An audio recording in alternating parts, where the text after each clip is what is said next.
There's an argument going on my Facebook page, and it's about the use of B-roll. But what is B-roll? So this is going to be my final word on the Meghan and Harry documentary on Netflix, and I'm taking a look at how the show is produced. I don't really want to get sucked in to the argument about the rights and wrongs, who's in the right, the family spat, whether you're on Meghan and Harry's side or William and Kate's side or the Windsor side, the palace and all that kind of stuff. This is about how the show was made and the things that we can learn from that, good and bad. B-roll. What is B-roll? This is A-roll. This is me talking to you. It's the main part of the pictures that we use. But over the top of that, we often cut away and use B-roll. In the good old days, you used to cut away to a close-up of somebody's hand twiddling their thumbs, or they'd be walking down a corridor or walking through whatever context it happened to be. And this was used to cut the interview down or all the pauses out. Nowadays, we tend to cut the pauses by doing a jump cut. It's something that YouTube users have given to us, the television broadcast people. We all modify our techniques and we all train our audience to accept certain things. That jump cut would never have been acceptable on normal television, on the sort of television you watch at home. But now it is. I used it all the time on Good Game Asia, which is a show I just produced and helped co-create in Singapore. B-roll is used to illustrate the story. It helps keep people engaged as well, because you don't just want to see me talking. So let's talk about editing. Editing is obviously the process when you sit in a room and you put all of these things together, the voiceover, and you put over the B-roll, the pictures over the top to edit things down.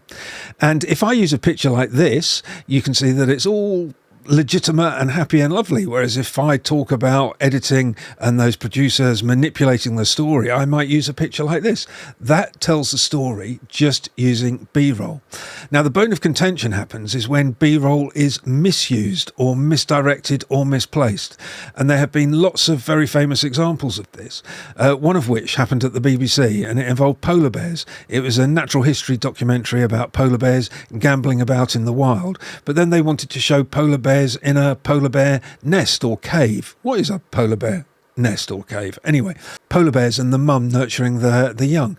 This couldn't be done in the wild. As David Attenborough pointed out, the cameraman would have probably been eaten, or the polar bear would have done something horrendous to her cubs because she'd have felt threatened if we were poking around with cameras in her burrow or her nest or her cave or whatever it is. It's a den. So they set up a polar bear nursery in a zoo, and they used fixed cameras and they filmed the mum nurturing the young in there. It all came out and the BBC was accused of hoodwinking the audience.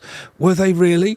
Did we really expect to get the cameras into a polar bear nest in the wild?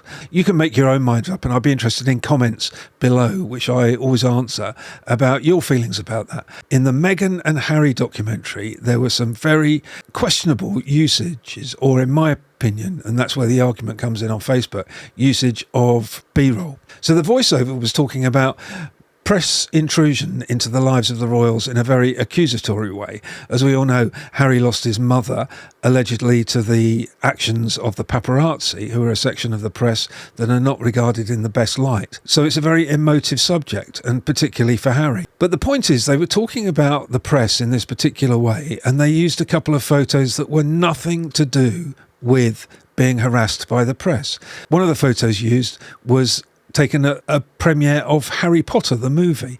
And it's a wonderful photo of hundreds of cameras all pointing in one particular direction. None of those photographers were paparazzi. They were all invited to stand there. They were standing there in an orderly fashion.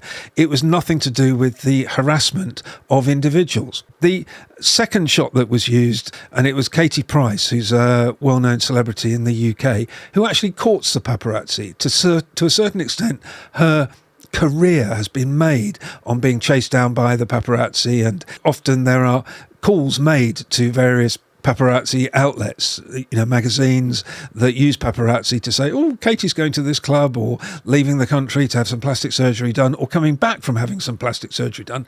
Hordes of photographers take the photos, and it adds to Katie Price's kind of level of celebrity in the press. And that's all fine. But it's not fine when you're talking about press harassment to use those pictures to illustrate it. It's because it's a different context. And surely to goodness, there must be lots and lots of photographs that are real of Princess Diana, Meghan and Harry, members of the royal household being chased by photographers. And this is the slight problem, because while I've been talking about this, I've used a couple of library shots, a bit of B-roll, and the B-roll I've used is a gentleman walking down the street. It makes him out to be one of these evil paparazzi type people. And the other one is a gentleman on a scooter that has nothing to do with the paparazzi at all. He's filming a piece of drama for a show, and I've used it as B-roll to illustrate that kind of feeling of being chased by the paparazzi. Is that right? Comment below. I personally don't think it is. There's one final shot that Harry and Meghan's producers used, which was a shot taken when they went to Bishop Desmond Tutu's house in South Africa. And the shot was kind of like an over-shoulder shot of Harry and Meghan walking with their baby, Archie, towards a door. And it was taken from a vantage point above. It looked vaguely like a hidden camera.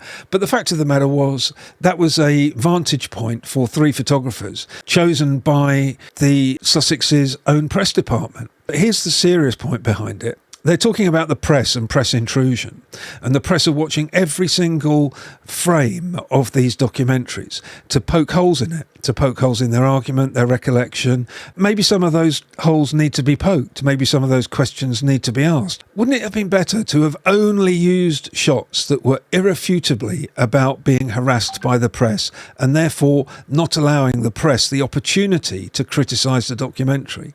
And that's my point.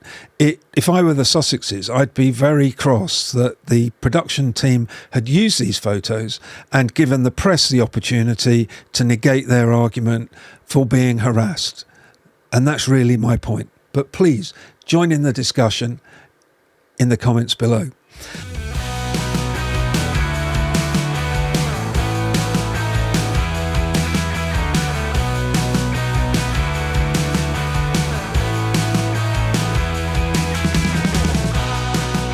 If you want to hear more about the inside workings of television, or maybe you're looking at a career in television, there's some more videos, and all you have to do is subscribe to my YouTube channel, and you can get all of that right here, right now.